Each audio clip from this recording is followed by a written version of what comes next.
الله الرحمن الرحيم. الحمد لله والصلاة والسلام على سيدنا مولانا رسول الله وعلى آله وصحبه أجمعين. اللهم افتح علينا حكمتك وانشر علينا رحمتك وعلمنا من لدنك علما ينفعنا في الدين والدنيا الكريم. أما بعد, I would like to apologize for the delay. Inshallah ta'ala, it will be a very short class, but we will inshallah continue studying knowledge in Ramadan ta'ala. Sayyidi al-Imam Abu Shuja rahimahullah ta'ala says, فصل والحجر على 6: الصبي والمجنون والسفيه والمبذر لماله والمفلس الذي ارتكبته الديون والمريض فيما زاد على الثلث والعبد الذي لم يؤذن له في التجارة.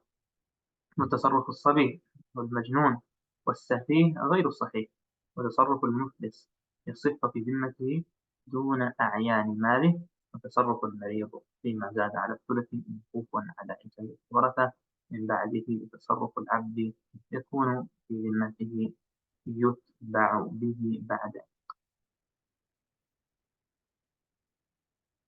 Anyone here with me?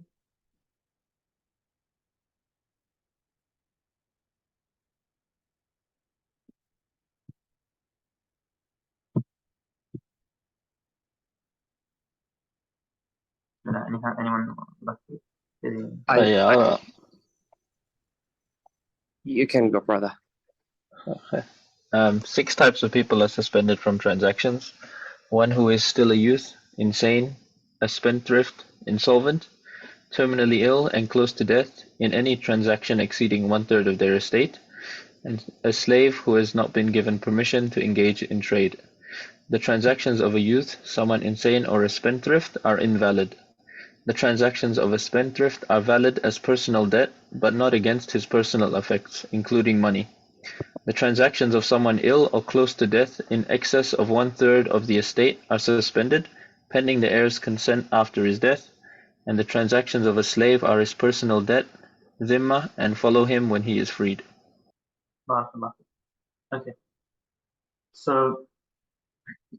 Imam Abu Shuja and the scholars generally, after talking about transactions, we mentioned that generally in Islam, the philosophy of ownership of money is built upon that the person has full authority over his own wealth.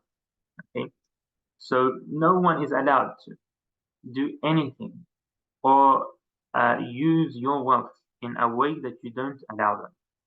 So the ownership in Islam is basically to the person who owns that wealth, and people can only act in your wealth when you allow them, when you give them permission, when you give them idhn. And there's many examples that we studied throughout fiqh that show this general concept in Islam. Okay? Now, subhanallah, a person dealing, you doing transactions with their own wealth has many different shapes and forms that we studied in the past sections of the book. You can buy and sell, you can do salam, you can loan, you can gift, okay? But you can act in your money when you own it. Now, there is a certain case where a person cannot act, is restricted when it comes into their own wealth.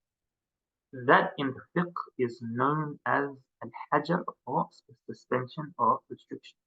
Okay, so al-Hajar in Arabic means when a person is restricted, they're not able to act, they're not able to move. Okay, so in Sharia, in Islam, there are reasons where a person immediately is not able to, it's haram for them to act in their money, and if they buy and sell with their money, it doesn't count. Okay. And there's other situations where the Islamic judge, Islamic leader, can put this sanction basically on a person where they can't use their own wealth and can't do transactions. Now, Imam Abu Shuja mentions 6 different types of restriction in one's money. The reality in fiqh is that it's more than 6.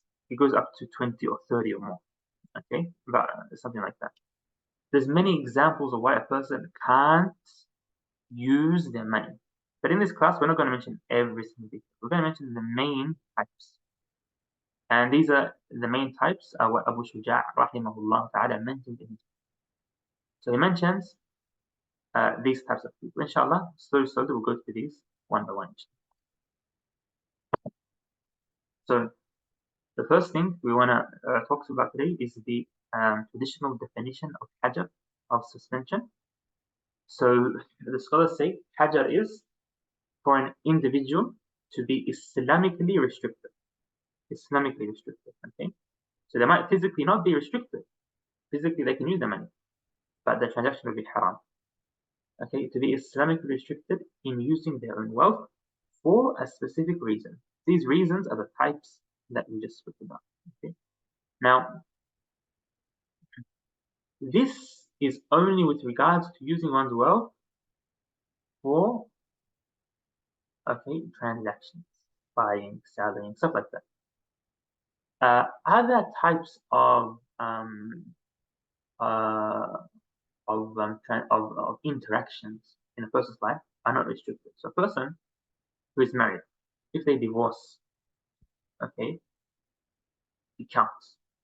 Their divorce basically, is considered proper Islamic divorce, even if they're restricted in their wealth at that time.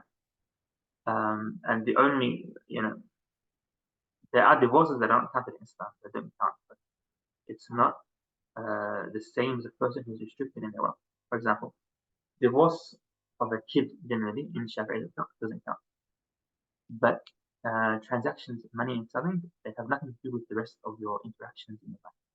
Praying to Allah Ta'ala, doing ibadah, doing worship, you're not restricted. You're only restricted in using your money. Okay. Also, compulsory transactions, okay, even if they include using your money, they also count even while you're restricted. So giving zakat, okay, you have to give zakat when you're restricted, but you can't give charity. And you can't just be giving charity. Why? Because you're restricted. There's an Islamic ruling, an Islamic restriction that's been placed on you at this time. That's what it means. So why would one be restricted? What are these? Let's see. The first, and we can say this is the most famous type of restriction, and this could be the most important one for us to focus on now, is the first type. Okay, why? Many other types of restriction that we mentioned would have conditions. And sometimes the condition could even be that the Islamic ruler, he is the one who puts this sanction on a person. But in this type, it's different. So the restriction of someone who, let's say, is spendthrift, someone who is foolish, someone who doesn't know how to use their money properly. In Arabic, it's called as-safi, someone who is foolish, okay? The definition of this person is someone who wastes their money in things that have no benefits. There's no benefit in these things.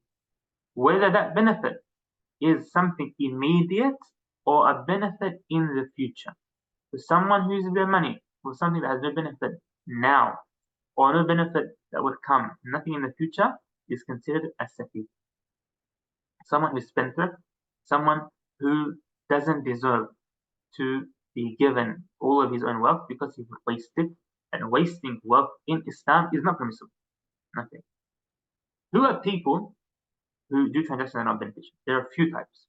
One of them is a person who puts their money in haram. Okay. Someone is buying and selling alcohol, using their money for zina, for haram relationships. Okay. This haram. It's not permissible to use your money for these things. Islamically, a sanction will be put on this person with the conditions that were mentioned. Okay. It's not halal for us to use our money in haram. And if you use your money in haram, you could be restricted. So the idea that it's my money and I want to do whatever I want with it isn't true. The money is the money of Allah subhanahu wa ta'ala, and you're only allowed to use it where Allah ta'ala allows. Also, if someone decides to destroy their money, throw the money in the sea. Someone wants to have a barbecue, so they use money as fuel for the fire. in Australia it wouldn't work with money is plastic, but in other countries on paper money would work. So someone who wastes their money or throws their money away, okay, that's also not permissible, it's haram. That's the first thing. Also, another example of people who spend their money in what is not beneficial are people who spend money on things that are disliked, okay, that are makruh. This person, with certain conditions, could also be restricted. The example of something that's disliked, generally the fuqaha mentioned, is things like tobacco, okay, like tobacco. Generally in Shafi'i fiqh, they consider it to be something that's disliked, that's makruh, spend money on. And haram would be like alcohol or drugs. Okay. And also another example of this is someone who loses large amounts of money in transactions. Okay. Someone, they go into deals and they lose so much and they waste all their money. They had 10 million and now all they have left is 100,000. Okay. This person doesn't know how to use the money, how to save the money. And in Islam, okay, you should be wise with your money. It's not a part of Sharia to waste your money, to throw your money around. That is not something that that we look up to.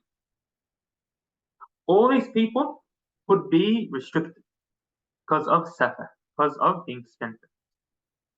Now, spending money on food, or some scholars say even mubahat, things that are permissible in Islam, okay, even if it's expensive, even if they do a lot of it, does not fall under this category. Wallahi, someone wants to buy 20 or 100 cans of beans.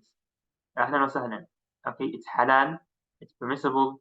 Yes, you might not need that much, but it's not something that you're restricted from using your money because someone wants to go and buy all these cakes and these sweets. Alhamdulillah, you might use them one day. If there's no harm in buying them, then why not?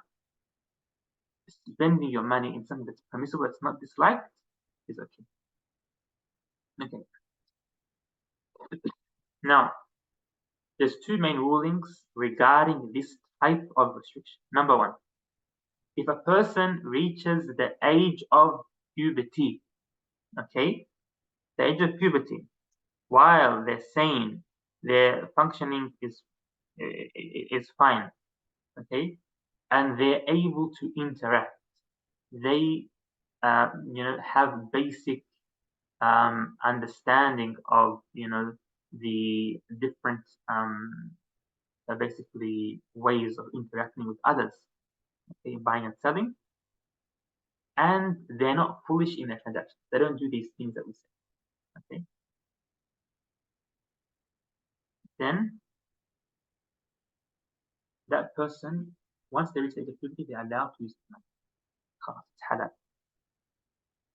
If this person later on in their life becomes foolish, becomes spendthrift, falls into the things we mentioned, then they cannot be restricted without the ruling that comes from the Islamic judge, the Islamic qadi, or the leader. Okay? If the leader doesn't put a restriction on the person, a restriction order, okay, then the person is considered foolish, is considered safi, is considered spendthrift, but their transactions are correct. The transactions are correct. If a person reaches the age of puberty while they are spendthrift, so they didn't have a period between when they're allowed to use their money, when they were, kids can't buy and sell and stuff. So when they're allowed to use the money, there's no period between that and between when they started to waste their money. Then they are immediately Islamically restricted. Okay, without the judgment of a judge, without the need for the Islamic leader to basically put that sanction on. Okay, if a person reaches the age of puberty while they're already like that, then khalas, they are restricted until they stop. Okay, once they stop, the restriction is removed immediately. These are the two main rulings that you should memorize and understand around wasting one's money. All right, an important thing to just mention on the site. We said that if a person reaches the age of puberty, while they are, they are able to, and they have the basic knowledge of interacting, and they know how to buy and sell for food, with the conditions mentioned in other books. What are the signs of puberty in Islam? We didn't mention this in this book yet. We mentioned it in Abu Shuja. In the Shafi'i madhab, signs of puberty are very straightforward. They're very simple. Okay, what are they? First one is to reach 15 lunar years. Okay. Second one is what is known as ihtilam, wet dreams, or a person generally ejaculating in any form after reaching 9 lunar years. And then for ladies also, the period, menstruation, is a sign after 9 lunar years, with some details that we mentioned in the book of Hajar and Nifas. So these are the signs of puberty, and to know the person has the knowledge of being able to interact with people or not, there's certain ways that you test the person. So you test them, they given some basic trials, and once they show that they're able to interact, then they can. Okay. The second type of Hajar, of restriction, is restriction of the wealth of someone who is mukhtas, who is bankrupt. The definition of someone who is bankrupt, who is mukhtas in Islam, is someone whose debts, whose loans,